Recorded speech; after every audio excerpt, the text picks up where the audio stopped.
কেমন আছেন আপনারা? আছি আলহামদুলিল্লাহ, আল্লাহ আমাকেও ভালো রেখেছেন। কিন্তু মাহফিলের প্যান্ডেলে এসে খুব একটা ভালো লাগছে না। আশেপাশে রাস্তাঘাটে অসংখ্য লোকজন ঘুরে বেড়াচ্ছে, তারা মেলার আনন্দে আনন্দিত, ঠিক কি না? আজকে এখানে যে একটা কোরআনের বাগান, কোরআনের মজলিস, এটা নিয়ে তাদের কোনো চিন্তাই নেই। দুর্ভাগ্য। রাসূল করিম সাল্লাল্লাহু আলাইহি ওয়াসাল্লাম বলেছেন, যেখানে কোরআনের আলোচনা হয়, হাদিসের আলোচনা হয়, সেটা হলো জান্নাতের বাগান। কিসের বাগান? আমরা এখন কোথায় আছি? যারা রাস্তাঘাটে ঘোরাফেরা করতেছেন, তারা এই জান্নাতের বাগানে আসতে পারেন নাই, মানে তারা হলো হতভাগা, ঠিক কি না? আল্লাহ রাব্বুল আলামিন আমাদেরকে এই জান্নাতে বাগানে আসার সুযোগ দিয়েছেন, আমরা সৌভাগ্যবান। আমি বিনয়ের সঙ্গে সবাইকে অনুরোধ করে বলতে চাই, এটা হলো কোরআনের মজলিস। এখানে প্রতিদিন কোরআনের আলোচনা হয় না, হয় কি? হয়তোবা বছরে একদিন। সুতরাং হতে পারে আপনার আমার জীবনের এটাই শেষ মাহফিল, পারে কি না? তাই আজকের এই গুরুত্বপূর্ণ সময় নষ্ট না করে আমি আবারও বিনয়ের সঙ্গে অনুরোধ করে বলছি, যারা রাস্তাঘাটে, বিশেষ করে চায়ের দোকানে, মেলায় ঘোরাফেরা করছেন, দয়া করে আপনারা এই মাহফিলের প্যান্ডেলে এসে বসে কোরআন এবং হাদিস থেকে আলোচনা শুনে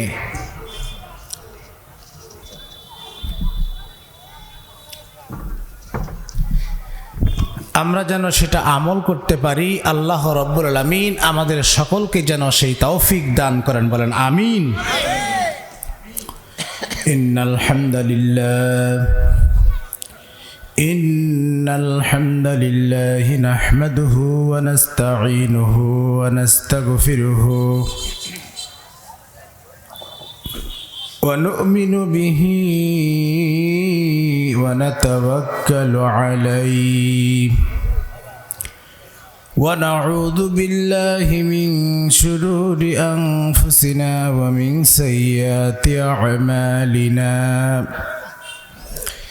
من يهده الله فلا مضل له ومن يضلله فلا هادي له نشهد أن لا إله إلا الله وحده لا شريك له ونشهد أن سيدنا وسندنا وحبيبنا وطبيبنا ومولانا محمدا عبده ورسوله الذي أرسله بالحق بشيرا ونذيرا وداعيا إلى الله بإذنه وسراجا منيرا فقد قال الله تعالى في كلامه المجيد وفي الفرقانه الحميد সবাই জবান খুলে আমার সাথে পড়ুন, আউযু বিল্লাহি মিনাশ শাইতানির রাজিম বিসমিল্লাহির রাহমানির রাহিম ومن الناس من يقول آمنا بالله وباليوم الآخر وباليوم الآخر وما هم بمؤمنين يخادعون الله والذين آمنوا وما يخدعون إلا أنفسهم وما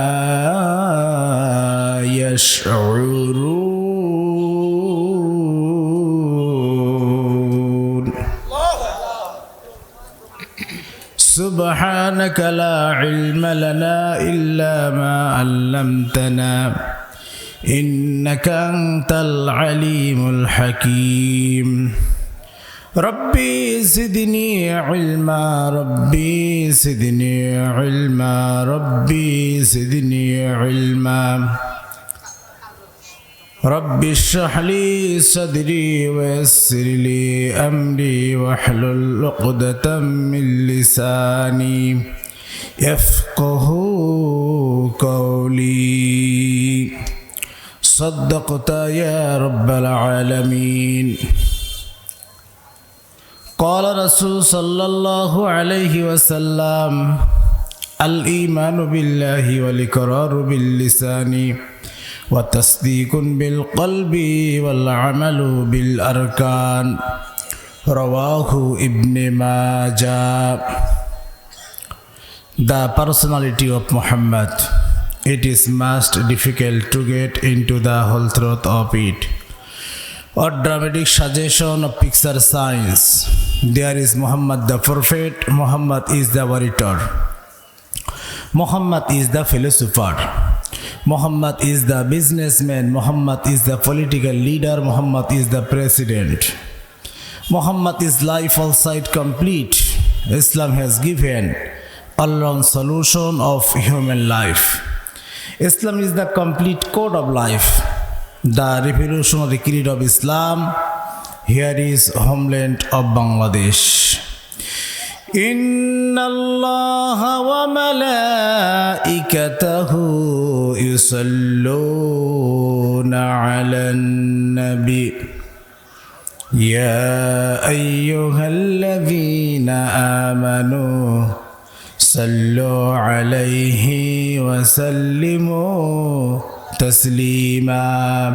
সবাই দরুদ ইব্রাহিম পড়ি। আল্লাহুম্মা সাল্লি আলা মুহাম্মাদিন ওয়া আলা আলি মুহাম্মাদ কামা সাল্লাইতা আলা ইব্রাহিম ওয়া আলা আলি ইব্রাহিম ইন্নাকা হামিদুম মাজিদ। اللهم بارك على محمد وعلى آل محمد كما باركت على إبراهيم وعلى آل إبراهيم إنك حميد مجيد।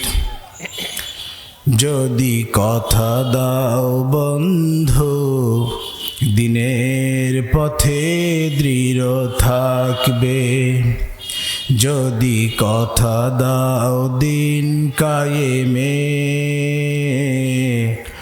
অগ্রণী ভূমিকা রাখবে, তবে তোমাকেই গান শোনাবো যে গানে হৃদয়টা জাগবে। যদি কথা দাও বন্ধু দিনের পথে দৃঢ় থাকবে, যদি কথা দাও দিন কায়েমে অগ্রণী ভূমিকা রাখবে, তবে তোমাকেই গান শোনাবো যে গানে হৃদয়টা জাগবে। আমার গান যদি তোমার প্রাণে ইমানি দীপ্তি ছড়ায়, আমার সুর যদি সবার মনে জিহাদি প্রেরণা যোগায়, তাহলে আমার কণ্ঠ আন্দোলনের কাজে লাগবে। যদি কথা দাও বন্ধু, দিনের পথে দৃঢ় থাকবে। যদি কথা দাও দিন কায়েমে, অগ্রণী ভূমিকা রাখবে। তবে তোমাকেই গান শোনাবো, যে গানে হৃদয়টা জাগবে। আমার গান যদি জাগাতে পারে মুক্তির নব চেতনা, আমার সুর যদি ভোলাতে পারে আঘাতের শত বেদনা, তাহলে আমার কণ্ঠ সকল বাধাকে রুখবে। যদি কথা দাও বন্ধু, দিনের পথে দৃঢ় থাকবে। যদি কথা দাও দিন কায়েমে, অগ্রণী ভূমিকা রাখবে। তবে তোমাকেই গান শোনাবো, যে গানে হৃদয়টা জাগবে। বলেন মারহাবা। বানেশ্বর আলোর দিশারি যুব সমাজ কল্যাণ পরিষদের উদ্যোগে একদিন ব্যাপী তাফসিরুল কোরআন মাহফিলের সম্মানিত সদর সভাপতি জনাব আলহাজ মোহাম্মদ তসকিন আলী মাস্টার, অবসরপ্রাপ্ত প্রধান শিক্ষক বানেশ্বর সরকারি প্রাথমিক বিদ্যালয়, আমি মহতারাম সভাপতির হায়াতে তৈয়িবা এবং সেহাতে কুল্লিয়া কামনা করছি। বলেন আমিন। প্রধান অতিথি জননেতা জনাব মোহাম্মদ ফারুক কবির আহমেদ, সহ সভাপতি গাইবান্ধা জেলা বিএমপি ও সাবেক চেয়ারম্যান গোবিন্দগঞ্জ উপজেলা, বিশেষ অতিথিবৃন্দ, এখানে উপস্থিত আছেন সর্বকালের সর্বযুগের জাতির শ্রেষ্ঠ সন্তান নায়েবে রাসূল হযরত উলামায়ে কেরাম, আমার সামনে বসা পিতৃ সমতুল্য মুরব্বিয়ে কেরাম, ইসলামপন্থী তাওহীদপন্থী ইসলামের পতাকাবাহী যুবক ভাইরা, পর্দার অন্তরালে অবস্থান নিয়েছেন সতী সাধবী, সর্বগুণে গুণান্বিতা শিক্ষিতা আমার মা এবং বোনেরা, আমি সকলের প্রতি আবারও সশ্রদ্ধ সালাম পেশ করছি। আসসালামু আলাইকুম ওয়া রাহমাতুল্লাহি ওয়া বারাকাতুহু।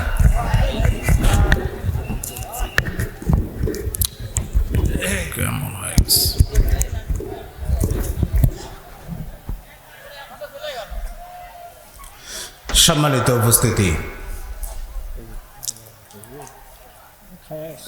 আল্লাহ রাব্বুল আলামিন এই পৃথিবীকে চন্দ্র সূর্য গ্রহ নক্ষত্র পাহাড় পর্বত নদ নদী সবুজ শ্যামল ফুল ফল লতাপাতা দিয়ে সুন্দর করে এই পৃথিবীকে সাজিয়েছেন এবং অসংখ্য সৃষ্টিগুলোর মধ্য থেকে আমাদেরকে শ্রেষ্ঠত্ব দিয়েছেন। কথা বলুন ঠিক কিনা? যেই সময় মানুষ পথে ঘাটে মাঠে রাস্তায় বিভিন্ন জায়গায় বিভিন্ন কাজে অবস্থান করছেন, এমন একটি মুহূর্তে যেই মালিক দয়া করে মায়া করে ভালোবেসে আমাদেরকে দুনিয়ার সমস্ত কাজ উপেক্ষা করে এই ধুলামাখা ময়দানে এসে কোরআন এবং হাদিসের কিছু কথা বলা এবং শোনার সুযোগ দান করলেন, সেই মনিবের দরবারে অবনত মস্তকে প্রশান্ত চিত্তে আকাশ বাতাস মুখরিত করে শুকরিয়া আদায় করছি। সবাই বলেন আলহামদুলিল্লাহ। দরুদ ও সালাম পেশ করছি সেই লাঞ্ছিত বঞ্চিত শোষিত মানবতার নবী, সন্ত্রাস ও নৈরাজ্যবিহীন সুখী সমৃদ্ধশালী একটি পরিবার, সমাজ, রাষ্ট্র, পৃথিবী যিনি আমাদেরকে উপহার দিয়েছেন, সেই নবীর প্রতি দরুদ। সবাই বলেন সাল্লাল্লাহু আলাইহি ওয়াসাল্লাম। সম্মানিত উপস্থিতি, আপনারা আজকের এই মাহফিলে আসতে পেরে বেজার না খুশি? অল্প না বেশি? বলেন আলহামদুলিল্লাহ। আল্লাহ রাব্বুল আলামিন আমাদেরকে এমন একটি জায়গায় হাজির হওয়ার তৌফিক দান করেছেন, যেই জায়গাটা আসমানের নিচে জমিনের ওপরে, এর চাইতে শ্রেষ্ঠ জায়গা, শ্রেষ্ঠ মজলিস, শ্রেষ্ঠ সমাবেশ আর কিছুই হতে পারে না। এমন একটি জায়গায় যেই মহান রব দয়া করে মায়া করে ভালোবেসে আমাদেরকে কবুল করেছেন, সেই রবের প্রশংসা কি আমরা আর একবার আদায় করতে পারি? বলেন আলহামদুলিল্লাহ। দীর্ঘ 16টি বছর পর মুক্ত আকাশে, মুক্ত বাতাসে, মুক্ত পরিবেশে নির্দ্বিধায় নির্বিঘ্নে যিনি আমাদেরকে কোরআন এবং হাদিস থেকে কিছু কথা বলা এবং শোনার সুযোগ দান করলেন, চিৎকার দিয়ে বলুন তো তিনি কে? বিগত সময়ে ক্ষমতার আসনে বসে, বিশেষ করে মসজিদ, মাদ্রাসা, ওয়াজ মাহফিলের সভাপতি, প্রধান অতিথির আসনে বসে আলেমদের জবান থেকে যারা কোরআন এবং হাদিসের হক কথা বলার স্বাধীনতা কেড়ে নিয়েছিল, আজকে আল্লাহ রাব্বুল আলামিন তাদের এই স্বাধীনতা কেড়ে নিয়েছেন। কথা বলুন ঠিক কিনা? স্বাধীনতা আল্লাহ তাআলার দেয়া শ্রেষ্ঠ নিয়ামত। জন্মগতভাবেই মানুষকে আল্লাহ রাব্বুল আলামিন স্বাধীনতা দিয়েছেন। জিন এবং ইনসান ব্যতীত আল্লাহর যত সৃষ্টি রয়েছে সবাই পরাধীন, তাদের কোনো স্বাধীনতা নাই। তারা স্বেচ্ছায় অনিচ্ছায় আল্লাহর আইন মানতে বাধ্য, ঠিক কিনা? যেমন গাছের কোনো স্বাধীনতা নাই, গাছ ইচ্ছা করলেই ডালপালা নাড়াতে পারে না। সূর্যের কোনো স্বাধীনতা নাই, সূর্য ইচ্ছা করলে আগামীকাল পশ্চিম দিগন্তে উদিত হতে পারবে না। চাঁদের কোনো স্বাধীনতা নাই, চাঁদ ইচ্ছা করলেই দিনের বেলায় আলো দিতে পারবে না। এইভাবে আল্লাহর যত সৃষ্টি রয়েছে তারা সবাই পরাধীন, তাদের কোনো স্বাধীনতা নাই।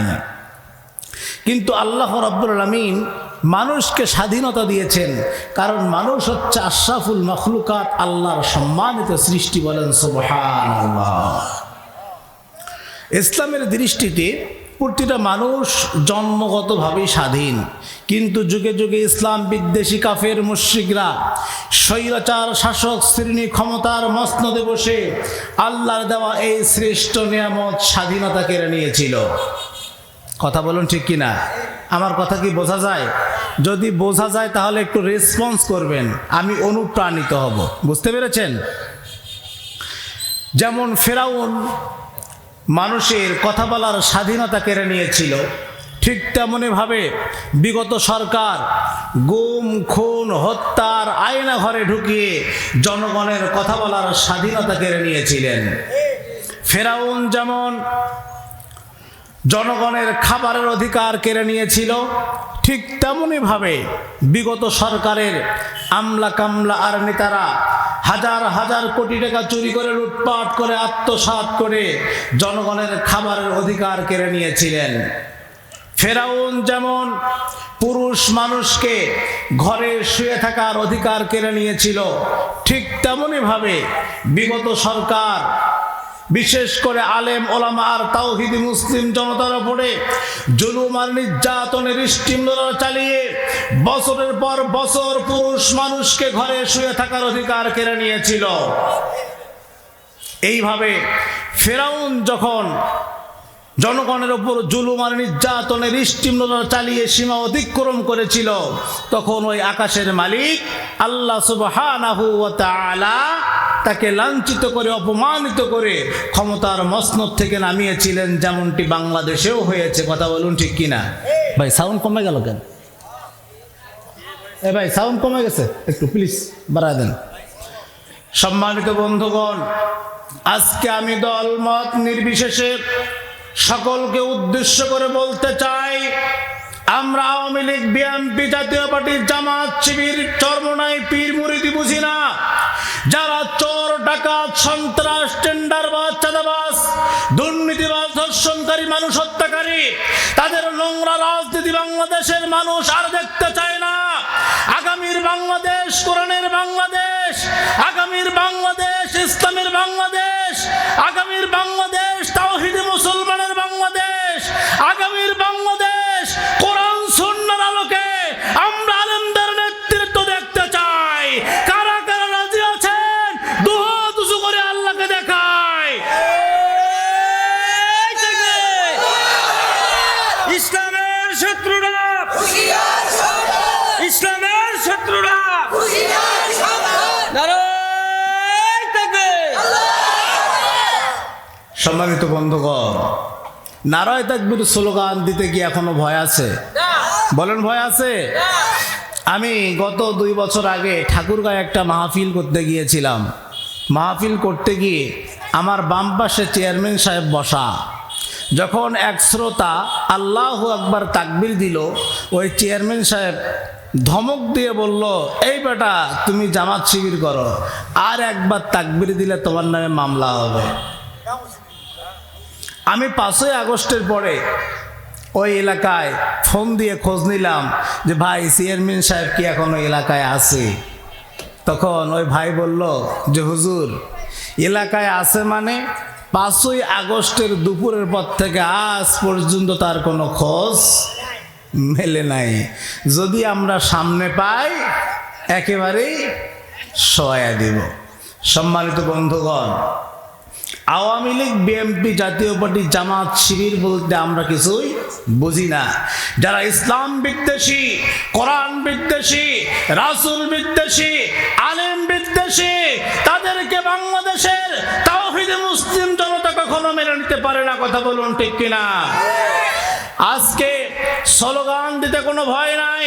নারায়ে তাকবীর, আল্লাহু আকবার স্লোগান দিবেন বাংলাদেশে। এখানকার আওয়াজ যাবে কাশ্মীরে, সেখান থেকে ফিলিস্তিন, সেখান থেকে চেচনিয়া, সেখান থেকে বসনিয়া,